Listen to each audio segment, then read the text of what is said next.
that the court to look at and probably offer guidance, not only for this period, but for posterity to come.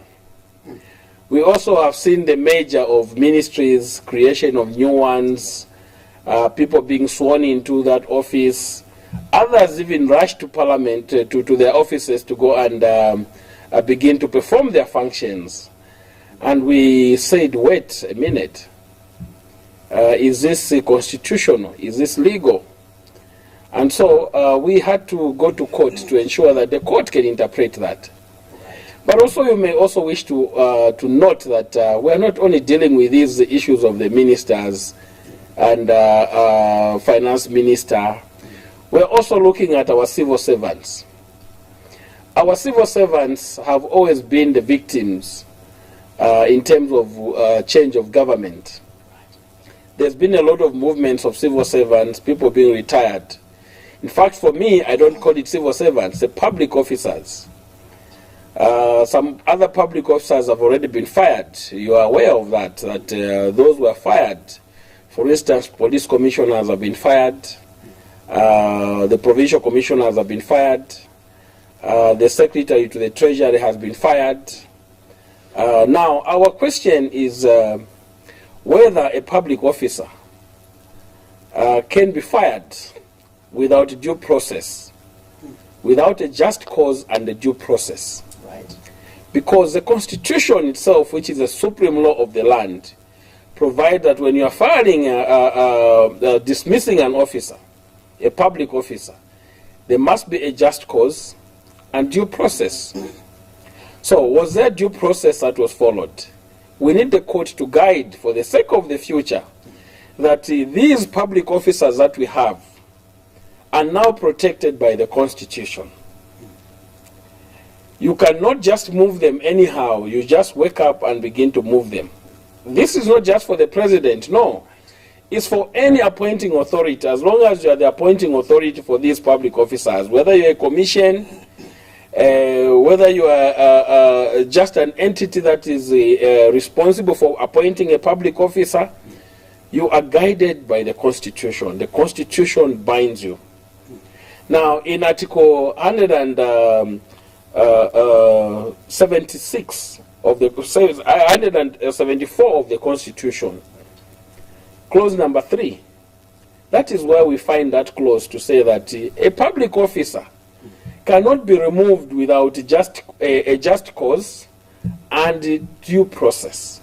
These two things go side by side. So you must show, when you are removing, you want to remove you, Mr. Piri, from office, if you are a public officer today, we must first show that there is a just cause why you are removed in office, and that there was a process which was due, and it followed. So we are challenging this practice that has existed for a longer period of time, where public officers are being dismissed from their offices without due process, without a just cause. And also, interestingly, we are also trying to look at the creation of offices. You are aware that, for instance, as an example, we had the Commission of Police at State House. That office is no longer there. We have a new office called the Deputy Inspector General of Police. Special duties. For special duties at State House. Now, there will be the jargon that you have heard. You are the media, you are hearing the jargon of, no, we have elevated this office to this. The Constitution does not see that as elevation. When you create an office, you have created an office. This office did not exist. Now, what is the procedure for creating an office, such as the Deputy Inspector General of Police, such as any other office that you may want to create in the public service? The procedure is that there must be a recommendation from a relevant service commission. That is what Article 174 talks about. So the question is, has this procedure been followed? Was there a recommendation from the commission, for instance, a police commission, if the office was to be created in the prisons? was there a recommendation? And we know the period of time we're talking about here. These changes were so fast. But I think that most importantly, we need to mention this, Mr. Piri. Sure. Bali has come on the platform with a slogan that this administration will be guided by the rule of law. So this is not attack. This is not an attack on what he can do. The president has powers to merge a ministry. The president has powers to create one. The president can appoint anyone to an office of a minister. The president can disappoint a few people here and there. Those powers, we are not challenging them. No. All we are saying is that Bari is correct. There must be the rule of law. How do we ascertain that there is a rule of law? We can only ascertain that there is a rule of law when we begin to test the law itself. When you go to the Constitutional Court, the reason why people go to the Constitutional Court, or why that court was created, was because there are issues that concerns our supreme law of the land, which must be interpreted. They affect each and every citizen. I'm not a public officer. I'm not a minister. But the Constitution itself has given me, you and me, locus, sufficient interest in whatever is happening in the public service. So you can approach the court and begin to tell the court to say, here, can you help us interpret this provision? And you are asking for the interpretation so that the court should guide. Not really to punish someone who's in office, no. To guide, because these are plans, policies that government has. So when the Constitution is interpreted, it helps to guide the plans, the policies that government will have. I've been to court several times. You may be aware of that, Mr. Pierre. I've been to court several times, even under the other administration. One of the issues that we clarified with the law is that councillors can no longer resign and think that today they will resign, tomorrow they will rescind their resignation. We're just coming from a general election. We will not see this practice of today you resign, tomorrow you come back and say, no, I've decided, I've changed my mind. Because the court guided. After consulting my family. After consulting my family members and all this, I've changed my mind. There is nothing like that. Now when you resign as a councillor, you are gone. You cannot even recontest your seat. Okay? You cannot even say, I've resigned as a councillor, there's a vacancy in the office of the mayor, I want to go and contest as a mayor. You can't contest because the court provided guidance. So the process that we are on, it is not a challenge on Bali's authority. No. The process we are on is to try and help this administration to ensure that they can stay within the rule of law. Their rule must be one based on the law. And if the law is not clarified, if the court shy away from clarifying the law, then we are going to have a problem. With the courts, or? Then we are going to have a problem as a nation, we are going to have a problem with the administration, we are going to have a problem everywhere else because people do as they wish. Right. And you see, people would always argue that, no, these things used to happen in the past. And that was my next question, because we have seen this debate actually emanating on social media. I think you've monitored. There's been a lot of legal minds. I know that you're also a lawyer besides being a governance expert. You're also a lawyer, so your argument really is based on the law. But again, there are other individuals that have come in as well, claiming to be to have that legal expertise. Let's talk about people like Green Party leader Peter Sinkamba has come out and defending, really, to say, I think there was nothing wrong with Bali swearing in those new ministers in those new ministries. And some people have gone further to cite examples of the precedents that was set by ECL in 2015, 2016, when he came up with the Minister of Religious Affairs and National Guidance, in which he went ahead as well, was in a hurry to swear in ministers in those new offices. What has changed this time around? So, and, furthermore, someone will question you to say, Why didn't you criticize during that time? Why should you criticize Bali today? So I want to actually first commend all those that have come up to offer their voice on these issues that revolve around the Constitution. The Constitution now is not a preserve of lawyers.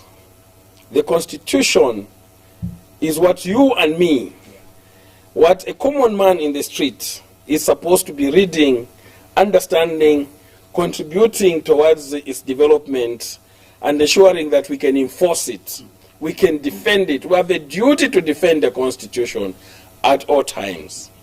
Okay? So I will get these. I got 4 questions from what you said, and I want to answer them like this. 1, why didn't I criticize the past administration? Why didn't I drag the past administration to court? So the law keeps developing. You cannot have multiple challenges every now and then. You're a litigant who goes to court and says, no, I have an issue with this, I have an issue with this. All of us, we have a duty to go to court if we see anything wrong. So if there were people that saw it wrong, I constantly questioned it. The fact that I did not go to court does not mean that I agreed with the practice. No. But the point is that there must have been a time which is ripeness of the time to ensure that the matter should be taken on. So it's one at a time. People that have challenged the U.S. Constitution, they have had it for 250 years, but they keep going to court each and every day. They are not being asked why they did not do it in 200 years ago. It is because there must be a time that is ripe. Secondly, if a practice happened under another person and it was wrong, does it make the practice right? That it should continue because somebody did the wrong thing, I must also do it, continue with the wrong thing and say it is a custom to do a wrong thing. No. You cannot legalize an illegal act by appealing to what happened in the past. This is why we need to ensure that the law is clarified. When the issue of the councillors came up, ECZ went ahead, conducted a by-election in Sinda. The first by-election that happened in 2016 was in Sinda. It was okay. And we had a new councillor in that seat. But immediately I went to court. The practice stopped because the court gave the effect to the law. So what the court says is what the law is. It is written somewhere. But as long as the court has not stated what the law is, then we have a challenge. So everybody can offer their guidance on these matters as, no, my opinion is that Bali was okay, Bali was not okay. But ultimately, the only authority when it comes to deciding what the law is a constitutional court. That is why it was created. That is why we have those honorable men and women on that bench to ensure that this debate, the public debate we are having, on the State Council, Sangwa says this, John Sinkamba says this, Isaac Mwanza says this, will just confuse the public. The better approach is to go to court and let the court tell us what the law is. Everybody is free to do that.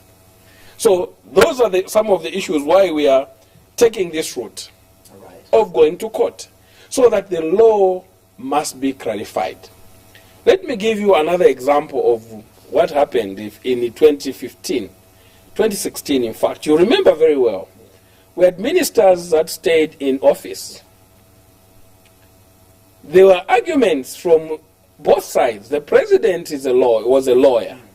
He says, I know the law, I read the law, and he read from the Constitution. The other side, they said, no. Some of us, we said, I think the president is okay because this is how the law has been couched. When the matter went to court, what happened? Who was right? Somebody was supposed to be right, somebody was supposed to be wrong. You can't both be right. So the court interpreted that the ministers cannot stay in office when parliament is dissolved. The same issue we are going to before the court now. When does a parliament reconvene? When does parliament commence So 2016, let's talk about 2021. 2021, Parliament was dissolved on the 14th. When did Parliament commence? That will be a question before the court. When does Parliament begin? Because we have a precedent in court that a minister should not stay in office when Parliament is dissolved. So when does Parliament commence? The law itself, I'll read the law. Sure. Allow me, Mr. Piri, to read the law. Article 81 of the Constitution, very clear. Article 81, Clause 1. The term of Parliament shall be 5 years. Commencing when? Commencing from the date that the members of Parliament are sworn into office after a general election. Ending on the date that Parliament is dissolved. So when does Parliament commence? Does it commence when you're elected as a member of Parliament? Is this what the law is telling us here? The law is telling us, Parliament, the term of Parliament shall be 5 years, commencing from the date that members of Parliament are sworn into office after a general election. So when were the members of Parliament sworn into office this year? They were sworn into office on the 2nd of September. When was the Minister of Finance appointed into office? He was appointed on the 27th of August. What did the court say in the Simbiakula case, the former minister's case? They said a minister cannot stay in office when Parliament is dissolved. So already here you can see where the problem is. So it is up to the court now to tell us, to say, is this true that Parliament commences only when the ministers, from the date the ministers, members of Parliament are sworn into office after a general election, which was 2nd. And if it is true, a member of Parliament, a minister is a member of Parliament, can you perform your functions as a minister when you are not a member of Parliament? Those issues were decided in that case. So we will not go into detail with that, because these are the issues we're going to present before the court. Let me just chip in a few questions regarding to that offload of your argument. What are you questioning here, Mr. Mwanza? Is it the appointment of these ministers? Let's begin with Dr. Stumbeko Msokotan as Minister of Finance. We are not questioning the swearing in of these ministers, or by the virtue of them reporting to their respective offices to go and begin operating before they are sworn in by Parliament. Okay, here is a question. Answer that question again. Go further, because what happens, let's say, when you win as a member of Parliament, for example, maybe for Muvi TV constituents, you been duly elected as a member of Parliament under Muvi television constituents. All right. Does that stop you carrying out your functions? Where are the issues really you are bringing in here? Thank you, Mr. Piri. And I think that I love your articulation of the law, because that is part of the articulation of the law. First, should a member of Parliament for Muvi TV, you are a member of Parliament for Muvi TV, elected on the 12th of August, should you begin to perform, duly elected and declared member of Parliament, should you begin to perform your functions as a member of Parliament for Muvi television? That is a question that you have asked. Very, very pertinent, as Barry would always say, very, very pertinent. Now, the standing orders of the National Assembly, I'll begin with that one because it's very important. Sure. It's very, very important. Let's look at the Standing Order 8 of the National Assembly. The standing orders are what guides you as a member of Parliament. When are you going to begin performing your functions? Here it says, Standing Order 8, Sub-Order 3.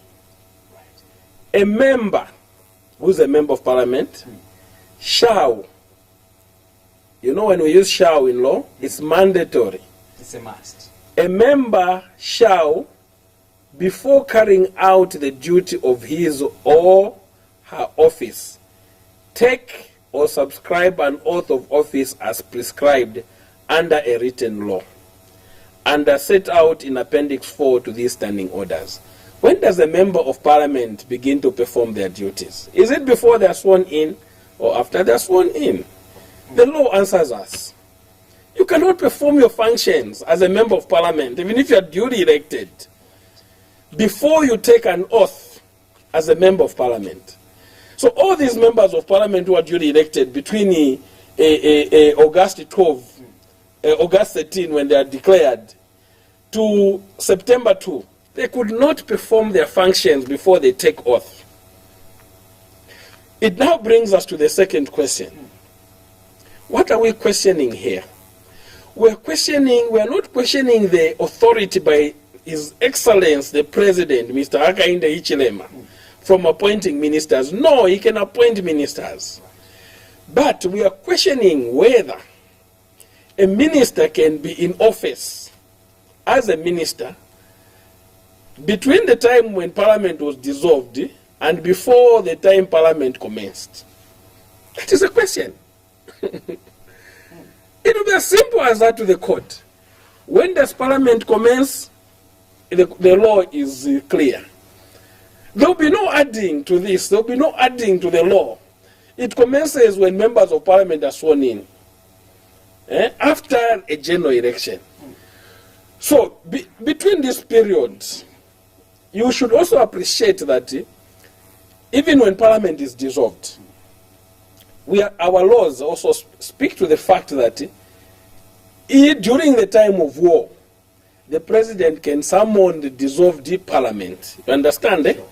Means that those who are members of parliament after the dissolution will still be summoned. But the court guided us that you cannot be a minister between the time the parliament is dissolved and the time parliament should have commenced. You can't be a minister. So we are simply reiterating what the court has told us. And we are simply asking the court to guide us so that we can put this question to an end.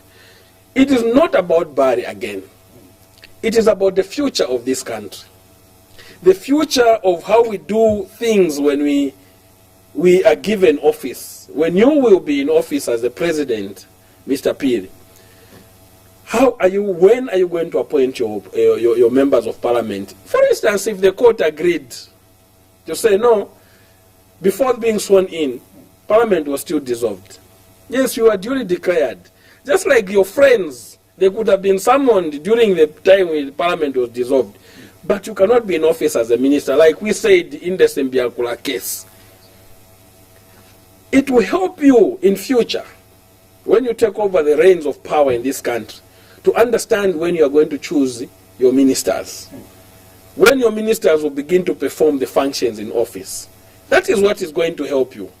So we go to court not because we have a problem with the president. No, we go to court because the law has to be straightened out by the court. The court is the only authority that we have in this country.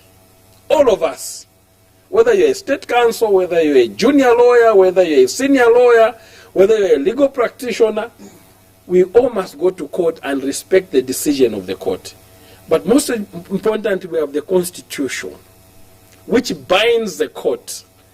The Constitution does not only bind every one of us, it also binds the court.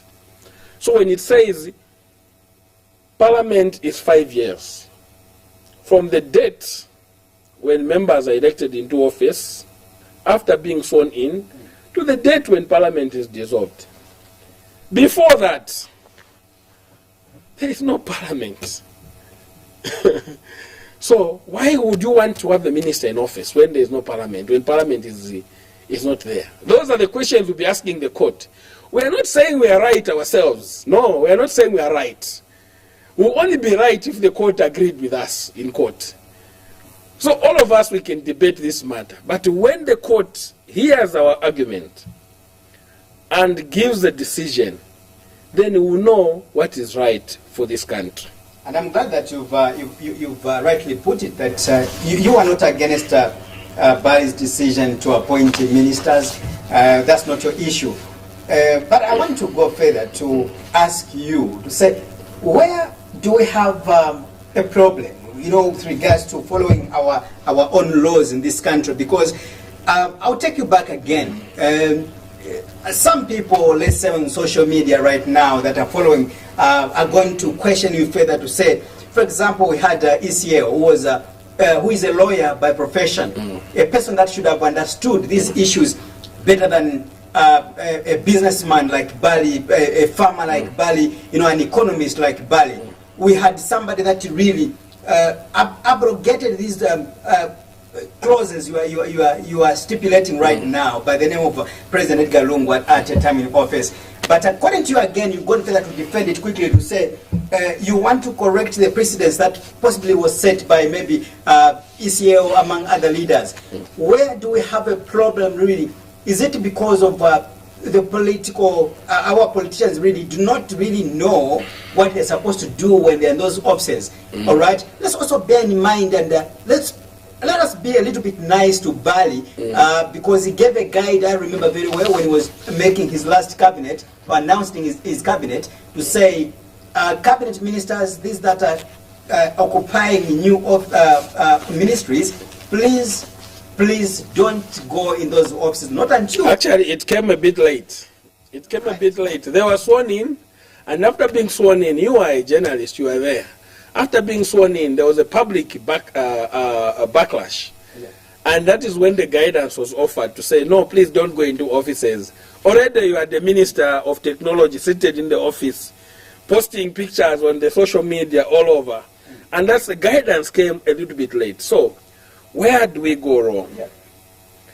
You see, I'll tell you, you and me as lawyers, when you have a client who has murdered, he will come to you.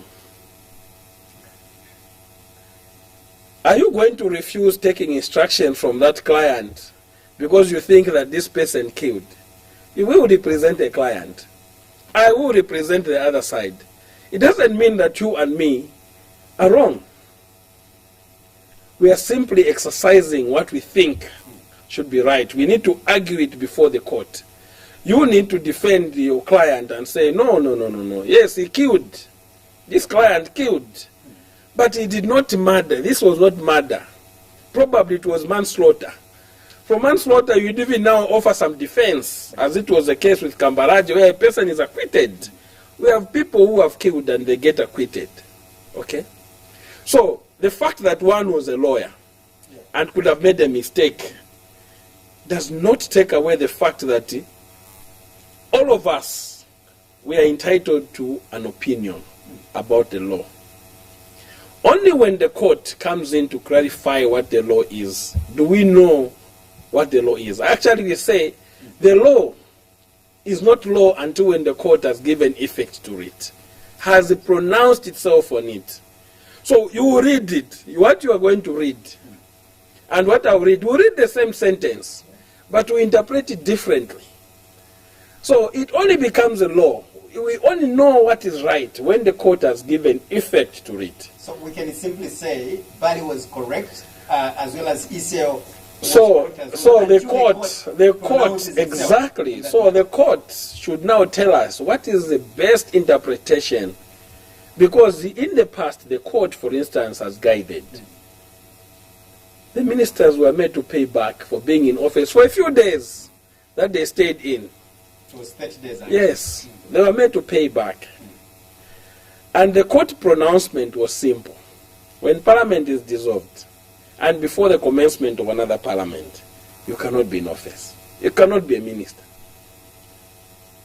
So we have this situation now where we have a minister who was only sworn in on the 2nd as a member of parliament, was sworn in on the 2nd, but appointed before parliament commenced.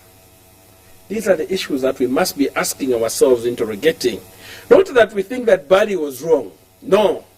We are saying, we are questioning it in light of the provision of the Constitution. What is the correct way of doing things? If the court says, no, this is not the correct way. The correct way is this. In 2026, whoever is going to be elected president will understand how not to cross the line when it comes to appointment. Your submission, Mr. Mwanza, is similar to that of State Counsel John Sangwa. Of course, that gave his own legal argument. You are moving on the same page with John Sangwa. But I want to provoke... Probably the only difference we have with John Sangwa is that he believes that the ministers who have been sworn into office should retake an oath. Exactly. No, there's that no was going need. to be my next question. Indeed, you are right. So my next question was on the same path like you've attempted to answer, is that let's imagine as you go to court and the court decided to pronounce the otherwise, to say, oh, what happened was illegal. All right? How can we correct this scenario? How can we correct this scenario? What will happen? These people have already been sworn in, ministries have already been created, and these ministers have already begun operating, executing their duties on behalf of the over 18 million Zambians, not for their personal benefits, but for the benefit of you and I and other viewers that are watching this program. First, we have the president and the former ministers. They executed their mandate on behalf of the 18 million Zambians, and what happened? They were made to pay back. So if the court says no, it is wrong, the court will decide to say, oh, pay back. But it is up to the discretion of the court on how they are going to decide. All we are trying to do ourselves is to ask the court not to allege that the president had committed a breach. No. We are not going to court to say President Ichilema committed a breach. We have not taken a petition to court. We have taken an issue of interpretation, originating summons to court, so that the court can interpret. Now, what happens with that interpretation? It is not our baby. It will now be the factors of parliament, yourselves, the media, we begin to discuss it. Okay, what is the remedy? All of us as a nation will sit down and craft the way to say, I think the way forward is this. But the court should be able to guide. The court must be able to guide to say, in this scenario, this is what would have happened. Now, look at it this way. Why we have a problem with the ministers being appointed and being sworn in? Not that they must retake the oath if Parliament is going to approve. But suppose Parliament refused tomorrow to ratify some ministries there and says, no, we're not ratifying this ministry. We're not approving this ministry, the creation of this ministry. It means that the matter has to be taken to the Constitutional Court. The law itself, the Constitution says that if Parliament refuses, then the matter could be referred to the Constitutional Court. Now it will be the Constitutional Court, again, to hear the arguments of the President and Parliament. And if they agree with the Parliament, the court agrees with Parliament, to say, no, you cannot have such a ministry. It means that it falls off. Then you had already sworn in someone. You had already someone that already started getting, if they are getting their payment, they already started performing the functions. That is where the problem is. So the past, I'll give you the past on what happened with the President Edgar Lungu, the former President Edgar Lungu. When he appointed a Minister of Religious Affairs, there was no Minister of Religious Affairs. His press aide, if you remember very well, Mr. Amos Chanda, is the one who announced the appointment of Smaili. But he said she will not take oath. She will not be sworn in until Parliament approves the creation of this ministry. So she was appointed. You understand? She was appointed. The announcement of appointment was made. But she did not take oath, either as a member of Parliament, nominated, or as a minister, until first Parliament approved that procedure. That is how you legally do it, in our view. That is the best way of doing it. So there would be nothing wrong with me, President Hakainde Hichilema appointing Wene Mutati and everybody nominating them to different ministries. But the issue of taking oath is a procedural. Which oath must you take?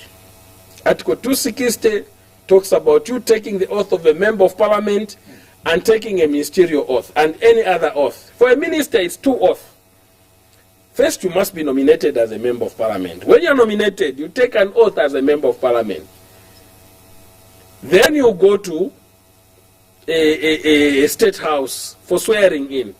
This is what happened with the speaker, our current speaker, Madam Nelly Muti.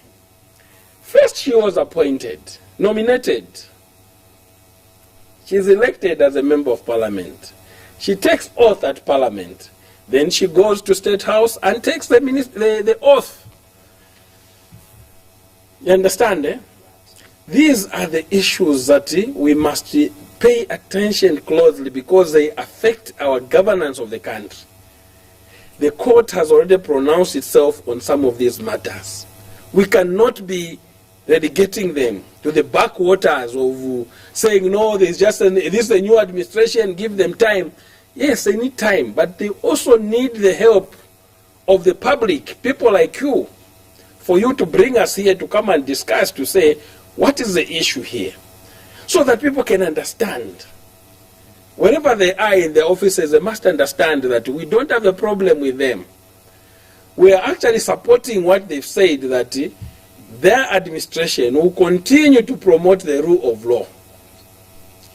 Now, because they want to continue to promote the rule of law, we want this law to be implemented religiously. If in the past things happened in a wrong way, it is not an excuse. It is not a passport to repeating what could have gone wrong in the past.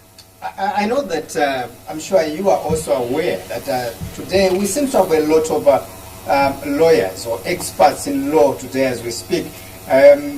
Of course, even the public as well has become more like, what we call the court of public opinions. We've got people like Dad who calls himself as the public lawyer and the likes. All right. Before we get away from that legal aspect, I want to get your thoughts regarding what we just talked about, the transfers and also the dismissal that have also taken place in the public service, which you are arguing as though that I think you want the court to help you interpret these matters. Others will tell you to say the president is a number one citizen. He's got all the powers to dismiss whoever he feels like because he wants possibly to work with the people who are going to be more loyal to him than others. For example, you gave an example of the Inspector General of Police and the other service chiefs you mentioned. What's wrong with the president really?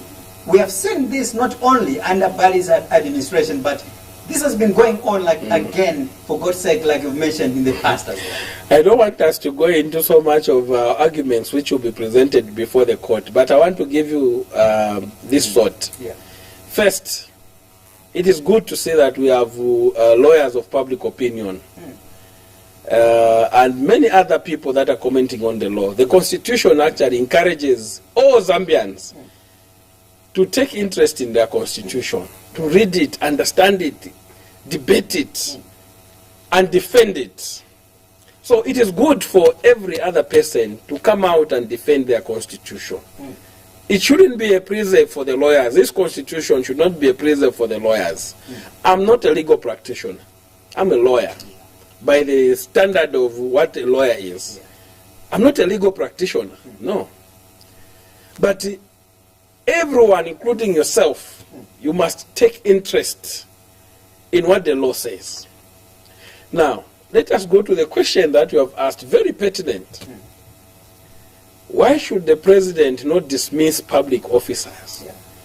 No, the president has power to actually dismiss the public officers. I want to be very clear with this. The power to appoint means the power to what? To disappoint. Unless the Constitution now adds, the power to appoint is the power to disappoint, unless a contrary intention is expressed. That is what the law says. So what we'll be discussing in court is, where is the contrary intention? So that we do not resort to this power. Okay? Public office must never know politics. That's why we say public officers are not politicians. They must work with every government that comes into place. They must support each and every one. Okay? So, the way our constitution has been couched, unlike before, now our constitution has been couched in such a manner that, yes, Mr. Piri, you are the president. You can dismiss a civil servant, a public officer, but not without just cause and due process. That is where our issue is. Not that you cannot dismiss them, no. When you were appointed as let us assume, in one of these public offices, you are there. There is a change of government. I take over. I have the power to dismiss you, but not without just cause and due process. These are the two things that must account for your dismissal as a public officer. I should not just wake up and say, hey, innocent, I've flushed you out. I want to work with the people that I want. No. I must tell you, what is a good reason why I'm dismissing you? There must be a process that is due, which I must give you to say, can you exculpate yourself? Can you explain, these are the allegations why I'm dismissing you? The power, I still have it to dismiss. You know, the president can dismiss, appoints the director of public prosecution. The president has power to dismiss the director of public prosecution. But there is a process of dismissal where the prima facie case must be established, the tribunal, the judicial commission, you understand? Just like a judge. The president has a power to appoint the judges, but he has no express power to dismiss them. He has the power to disappoint a judge, but only when there is a process that has been set. The same thing has now been stated with the public officers. When you're a public officer, Mr. Piri, you must be given a good reason for dismissal. You must also be given a process. You must be subjected to a process where you are going to explain yourself, exculpate yourself. If there is room for you to change from the allegation that has been leveled against you, there must be that room. That is a very beautiful thing when it comes to our public service. You know, we need to protect our men in the public service, our public officers. We need to protect them. Let's say, for example, he or she has been noticed by maybe the current president or administration that I think these individuals now, when we were in the opposition, they saw them to be politically aligned, to the previous administration. Why can't maybe they get dismissed, for example? I'm not saying that you cannot dismiss, a president cannot dismiss a public officer. They can. Right. But when you are being dismissed, you must be given a good reason. And you must also be given due process. The process must be due. So there must be a process attached with a good reason. So if the allegation is that you are political, you are campaigning, there must be evidence provided that you are doing this, you are a public officer. You should not have been campaigning. These are the allegations. Then the process must be kicked in. You must defend yourself. That is what the Constitution says. There must be due process. So those are the issues. Sure about others, more especially for Mr. Petson Yamba, what his fate will be tomorrow. But he has been dismissed.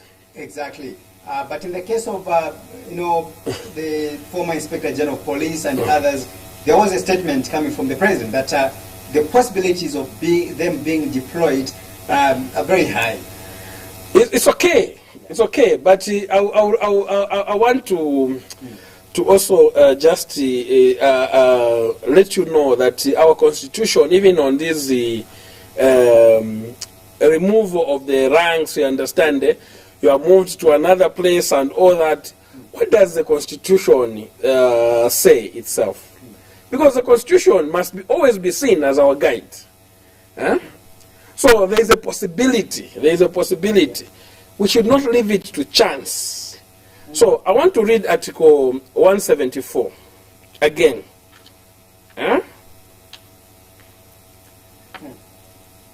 Is it Article 174? So you cannot be removed. Okay. Article 173, clause number 3, paragraph B, reads, a public officer shall not be removed from office, 1, reduced in rank, 2, or otherwise punished without just cause and due process. So, the law is guiding us here. If I am going to reduce you to another rank, you know why this law, why we're taking the matter to court, is not because we believe that people should have been saved, that they did not do anything wrong. No, we are not here to go and defend people that they were all angels and what. No. The president knows why he's dismissing the people. But what we are trying to say ourselves is that the Constitution must be respected. When you want to remove a public officer, do not remove them, do not reduce them in rank, or otherwise punish them without just cause and due process. So you may have a good reason that, okay, this one was political. That could be a good reason, you understand? But have you satisfied the second thing? Due process of the law. Have you given a fair hearing to the person you are trying to remove? That is what due process is about. Let me quickly get your opinion or your thoughts regarding the speech that was delivered yesterday by President Hakainde Hichilema. And of course, I'll try to marry this in line with your submission, Mr. Mwanza. And just for the benefit of our viewers out there that could have missed some of the points that we took note from Bali's speech, is that Bali has a promise to ensure that the Public Order Act is reformed, all right, to avoid abuse. That's according to what the President did mention. Again, there's another very strong point that he has assured to create, to ensure that there's an adherence to the national values and principles, and also to make a One Zambia, One Nation motto a reality, and not only by symbol or speech. One critical point I was driving to now, this conversation, in line with what Mr. Mwanza just submitted here, is that Bali has promised to ensure that there is a quick dispensation of justice. All right? I want to believe that this has been a thorny issue in our legal aspect is concerned in this country, where you take a case to court, Mr. Mwanza, I'm sure you are aware, you submit, for example, today, for you to get that justice that you want, it takes maybe even 4 or 5 years and the likes. By the time you realize, the term is gone already. You can give an example of the so many petitions, parliamentary petitions we've had, where, like in the case of 2016, we took about 2 to 3 years just deliberating on these petitions. By the time we realized it was another term of office, and the question is to you, Mr. Mwanza, how sure are you that you are going to get a quick response with regards to what you are taking to court come Monday, despite this promise that has been assured by Bali hasn't been fulfilled? So first is that I want to applaud Mr. Hakainde Hichilema for the things that he has stated. Yeah. However, I also want to ask you, Mr. Piri, whether it is the first time that you are hearing politicians telling us they want to reform the Public Order Act. We reached a stage where even the Public Order Act was there after the NDF. Okay? It was which you were chairperson, the spokesperson for the NDF part. We had it, a copy. It was shot down at some point. we had so many of these promises that we keep hearing from politicians. It's not the first time we are talking about justice. Now, it is good that the president has given a policy direction. Giving a pronouncement is one thing, but doing is another. That is where the problem we have in this country. Are you doubting Bali's, promise? I have never doubted any president who has been in office and gave us a lot of promises. I never doubted President Lungu. I never doubted Levi Mwanawasa. I never doubted Rupia Banda. Whenever they address Parliament, we hear all these sweet things when it comes to Parliament. And if these things are followed up, it will be good. Now, we are filed in court ourselves. I want to commend the Constitutional Court. This matter is of extreme urgency. When we filed on Friday, at 9 hours, by 12 hours, we were given a date for a scheduling conference, which is coming up on Monday. After Monday, we will still pray that the Constitutional Court will treat this matter as a matter of urgency, so that these matters begin to go away from their table. They begin to interpret, because it is not for we do not want to say this is about Bari. No. This is about the law. As quickly as it is interpreted, it helps the nation to move on and begin to say, this is what the court has stated.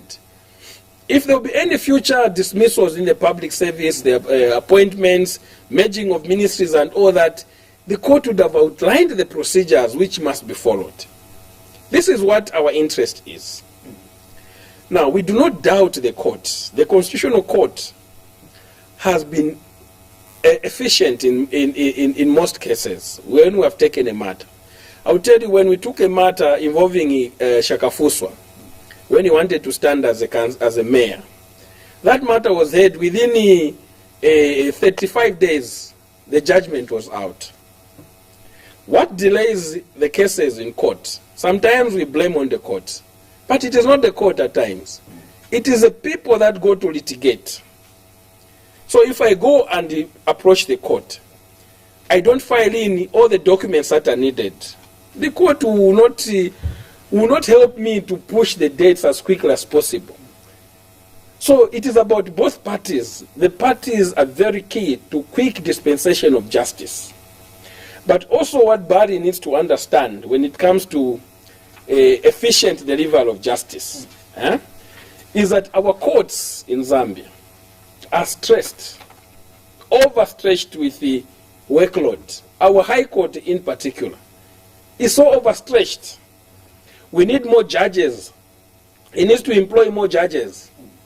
We need more people to help these judges to ensure that these cases are attended to as quickly as possible.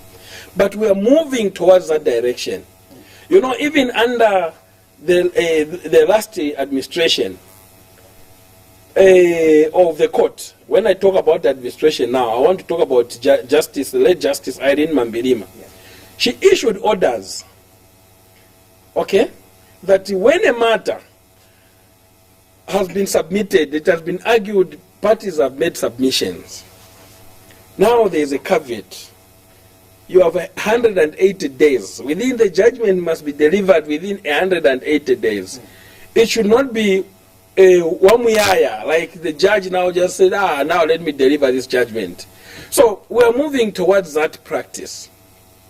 But I want to caution this administration in certain things that they have said. For instance, he talked about the creation of the fast-track courts and all this. We have seen this in other countries. When you create these institutions away from the mainstream court process, sometimes they can be used for witch hunting. If you want to persecute your friends, the better way in Africa, the way it is done, is to create these institutions you call fast track, task force, and all these. You create them and you are going to use them to begin to witch hunt other people. Begin to send them to jail as quickly as possible so that they do not have enough space to address themselves to the mainstream court, the magistrates, the judges. I don't know what the intention is. And I want to give him a benefit of doubt that this process is trying to create is going to be different from what we have seen in other African countries, different from what we have seen here in this country. We had a task force on corruption. SEC this side, DEC this side, other investigative wings this side, but a task force was created. It ended up haunting just a few people. What did we benefit from it? I doubt we had the benefit of that task force. We don't want a repeat of the past. So we must build the capacity of the existing institutions rather than creating the parallel. For me, that is the best way to go. Don't bring in more institutions when you are failing to manage these few structures that you already have. We already have the magistrate courts. We have built courts. And sometimes those courts, they go, you find that the courts are empty. It's because the magistrates are few. So can we begin to build the capacity, the human resource, the financial capacity of these courts so that they can operate efficiently rather than creating these parallels that end up becoming witch hunts for other people? That is my biggest fear. Every person who will think that it is a noble cause, I'm reminding them that we might be using these institutions the way we use the task force on corruption. I want us to end this interview in the next 2 minutes from now, and I want to get your opinion regarding the influx of petitions we have seen at parliamentary level so far. Very unprecedented. So far, I think we can say we've got 77 somewhere there, or 74 if I'm not mistaken in terms of the figures. Yes. What would be your opinion regarding that, or your reaction regarding to that aspect? I know that it's within the constitution for people to petition at any time, but of course, what could be the ripple effects of those petitions going forward? So first thing is that these petitions are a distraction to members of parliament, to councillors who have been elected, whether they're UPND, they're Patriotic Front, they're just a distraction to try to taking away their attention from focusing on what they're supposed to be doing. But also, like you have rightly pointed out, it's a constitutional right. You cannot stop people from petitioning. But these are just a distraction. We have done a research on these petitions, which was published in South Africa, on the entire petitions that happened in 2016. We know that in Zambia it is difficult to nullify a seat. Extremely difficult. The court has already guided the Superior Court, which is a constitutional court. Look at the Nkanduluo case of 2016. You know what happened in Munali? A bus was stoned. People died. You know what happened in Sesheke? People died. Okay, were those seats nullified? No. The reason is the law. The reason is the way the law has been couched. It is not the problem of the court. The law itself has made it difficult for the court to nullify any seat, because a person who's alleging that there is a problem or somebody died, you need to show that the death of this person was caused by the candidate or the agent, not just any agent, the official agent. So you cannot just simply say, no, the UPND agents, the UPND members attacked our camp. No, you must be able to single out the candidate was aware, he promoted it, or his official agent. The official agents are registered at the Electoral Commission of Zambia. You must point them, link them. After you link them, you have satisfied the court that yes, there was killing, it was not fair, the candidate was involved, or the agent or the polling agent. You must now demonstrate that the majority were prevented from voting for the candidate of their choice. Proving the majority were prevented is extremely difficult. Generally, how would you describe Bali's speech yesterday in Parliament for the first time, his maiden speech? Well, I think that Bali's, the president's speech to Parliament was like any other speech that has been given before in Parliament on the floor of the House. He was more audible, he was clear, it was more of a victory speech. The things that we have heard there, we can talk about youth must be youth employment. You know, we have had numbers like that before in Parliament being mentioned. So the only difference that I can say in that speech is that Bali promised our students. What did he promise them? Free education. Very clear, in all clear terms. When we come into office, this is our solemn promise that we shall give you free education. Yesterday he said we are going to restructure the loan system. Okay? So the loans are still going to continue. So I think that has disappointed a lot of students who thought that the immediately Bali gets into office, it's just free education, Chabwera. It's a disappointment on that aspect. But generally, the speech was like any other speech that we have heard in Parliament. Now it is a question of us waiting for him to see what difference he can make. You get inspired with the speech as we end. Maybe I should simplify my question. It was a fair speech. I don't know whether I was inspired or not, but it was a fair speech. It was a fair speech. All the speeches presented in Parliament by all presidents, all former presidents, have been very fair speeches. For me, I think that I don't believe in words. Too many words do not fill a basket. I don't believe in words. Words you can say as beautiful as you want them. But it is a question of what action will be seen on the ground. I don't know if you are using civil servants are waiting for examples you are using, Mr. Mwanza. For example, we've had Honorable Mweto, who has gone in public media and says this speech was hollow. For example, this speech was, it was nothing. It was empty. I don't want to call bad speech. So really, I want to get just a final way. What was that speech? Was it inspiring? Or what would be the simplest word you use? It was the same speech that we have heard before.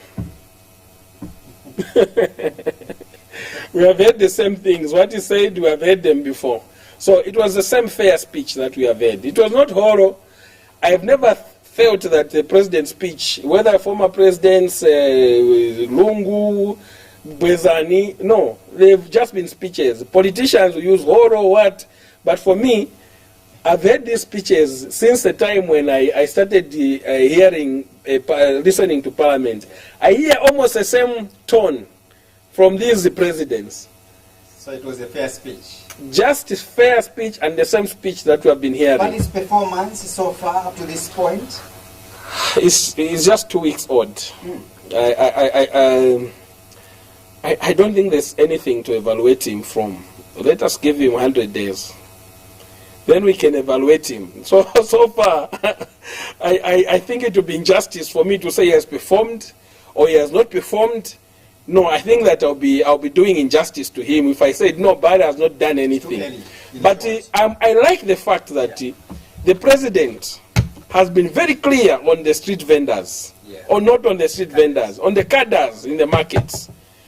But he still has a challenge that these cadres are still there.